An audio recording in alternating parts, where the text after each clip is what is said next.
Boy in White identity. The boy in white could be Thomas Matthews. Jim and Tabitha's infant son died before they arrived in Fromville, falling from a changing table in a tragic accident that nearly destroyed their marriage. According to this theory, the town manifested Thomas's soul as a 10-year-old child to help his family navigate the nightmare they're trapped in. Though Thomas died as a baby, the supernatural forces in Fromville may have given him this older appearance to interact with his family and make them trust him. This would explain why the boy in white appears so frequently to Ethan and Tabitha specifically, guiding them through dangerous situations and offering cryptic assistance. It also explains the bizarre phone call Jim received in Season 3, where a child's voice claiming to be Thomas spoke to him, even though Thomas never lived long enough to talk. The theory creates heartbreaking irony, where the Matthews family is being guided and protected by the very child they couldn't save in the real world. Ethan even mentioned in Season 1 that he sometimes pretends Thomas is on a quest to save the kingdom, which takes on devastating new meaning if his brother really is the boy in white trying to rescue them all. Lost Colony connection. Fromville may actually be the infamous lost colony of Roanoke from the 1500s.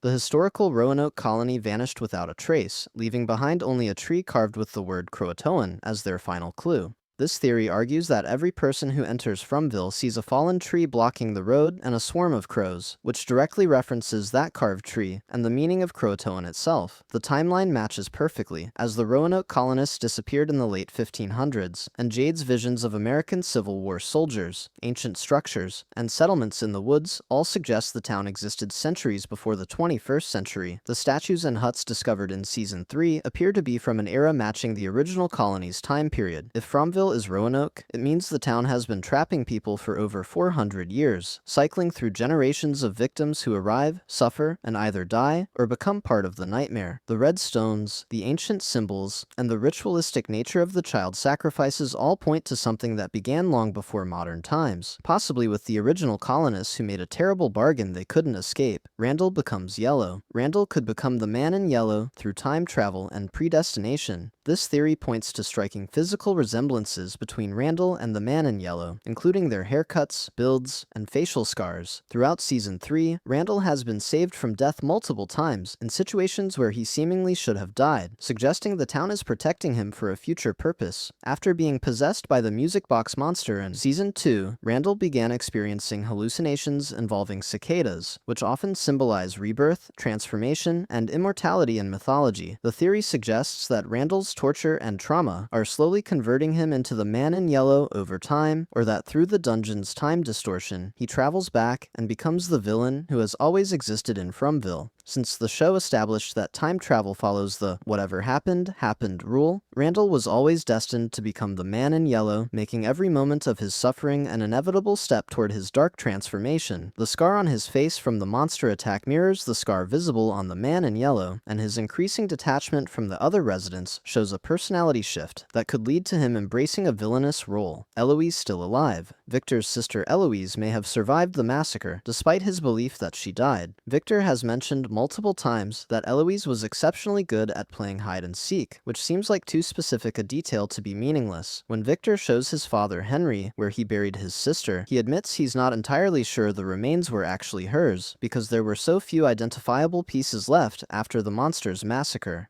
The opening credits feature drawings that include a young girl who appears to have lost an arm, matching the scattered remains Victor found, but suggesting she may have survived with injuries rather than dying completely. Season 3 introduced a mysterious settlement deep in the woods with wooden statues, primitive cabins, red stones, and crops growing nearby where no crops should survive. This theory proposes that Eloise fled to this settlement during the massacre and has been living there for decades, possibly among other survivors or in complete isolation. Her survival would mean the entire Kavanaugh family could reunite, with Henry, Victor, Tabitha, as Miranda reincarnated, and a still-living Eloise all existing in Fromville simultaneously. It would also explain some of the unexplored areas of the town and why certain locations seem maintained despite no visible occupants. Tabitha as Eloise. An alternative theory suggests Tabitha isn't Miranda reincarnated, but is actually Eloise, who somehow escaped Fromville as a child and grew up in the real world with no memory of her past. This would explain the unnaturally strong connection Tabitha feels to Victor from their first meeting, far beyond simple maternal instinct. When Tabitha experiences visions of Miranda's death in the root cellar, she sees them from a child's perspective, specifically from the viewpoint of someone who witnessed their mother being killed, which would be Eloise's memory rather than Miranda's. The identical bracelet becomes crucial evidence in this theory. Miranda made a bracelet for Henry, and Tabitha made an identical one for Jim, but if Tabitha is Eloise, she would have remembered her mother creating that bracelet and unconsciously recreated it years later. The theory also explains why Henry's car contained Tabitha's bracelet from decades ago, suggesting she left it there when she escaped as young Eloise.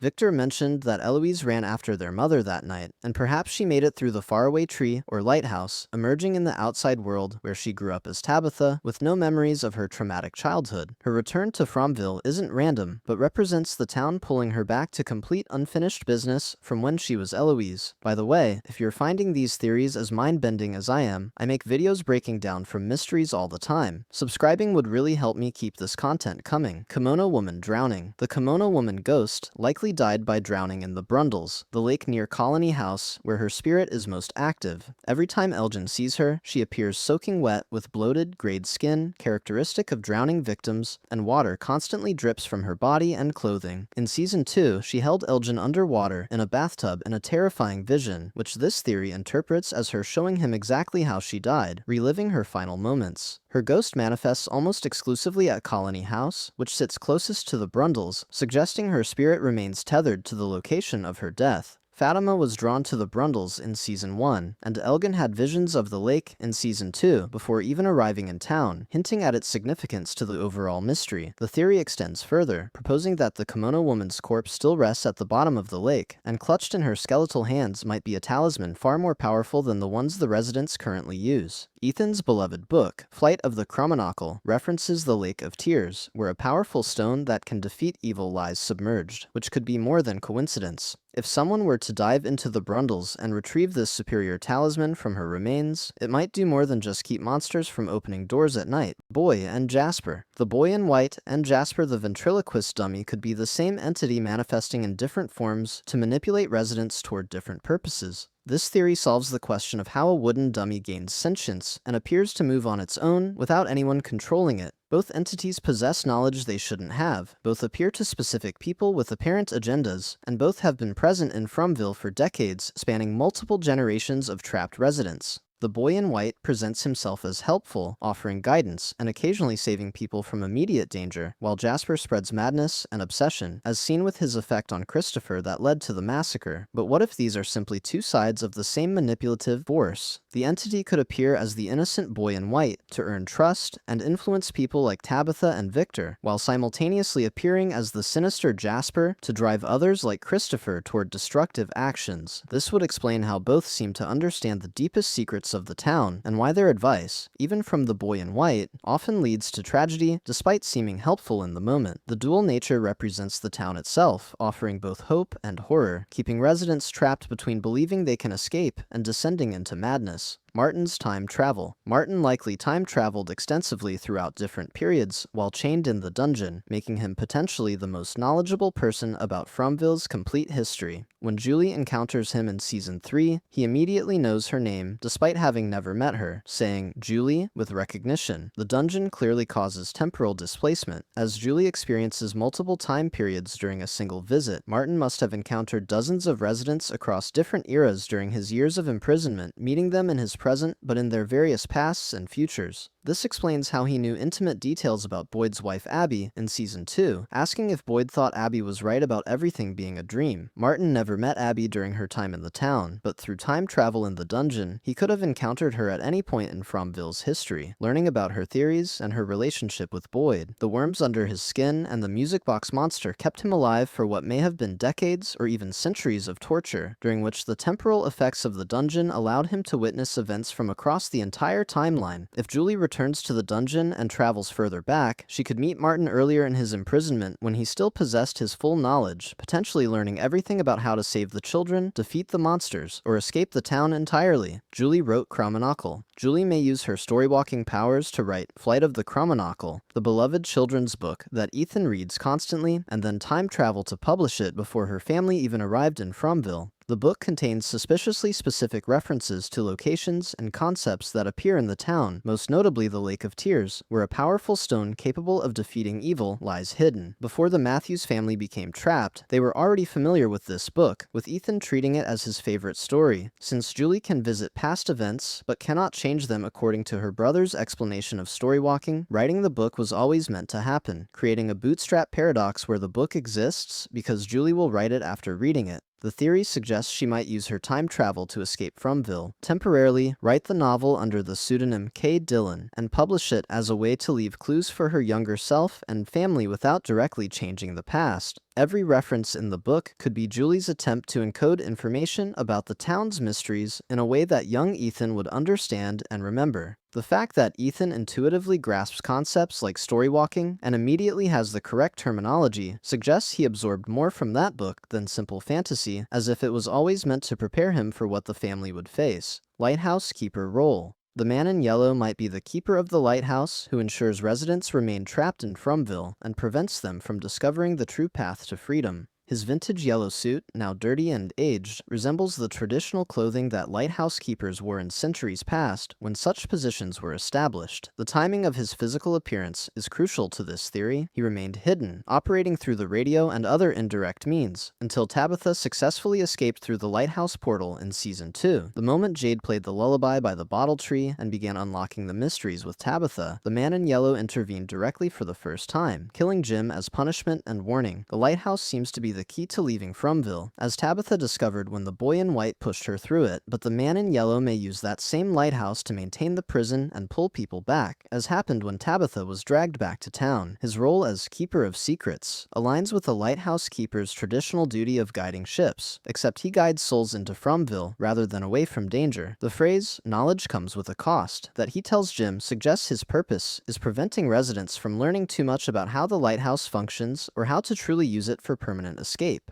Dr. Mabuse connection. The man in yellow could reference Dr. Mabuse, a fictional villain from German literature who specializes in transferring his consciousness into other bodies and manipulating events from the shadows. Throughout Season 3, medical equipment brought to town in the ambulance is manufactured by a company branded Mabuse, which appears far too deliberate to be coincidence. Dr. Mabuse's primary ability in the original stories involves body transference, allowing him to manipulate and control people from afar without direct involvement in criminal activities. He orchestrates elaborate schemes through networks of agents who do his bidding, while he remains a hidden and elusive figure pulling strings. This mirrors exactly how the man in yellow operates in Fromville. He controls the monsters as his network of agents, created through the original residents' sacrifice of their children, and rarely involves himself directly unless knowledge threatens his control over the system. The man in yellow waited until Jade and Tabitha began remembering their past lives and understanding the children's sacrifice before finally appearing in person to eliminate the threat. Dr. Mabuse is also known as a master of disguise and psychological manipulation, which aligns with the town's ability to torment residents through personalized nightmares, visions of dead loved ones, and false hope. If the man in yellow possesses Mabuse's consciousness transfer abilities, he may have existed in Fromville for centuries, moving between bodies and forms, making him truly immortal and impossible to defeat through conventional means. Cyclical family patterns.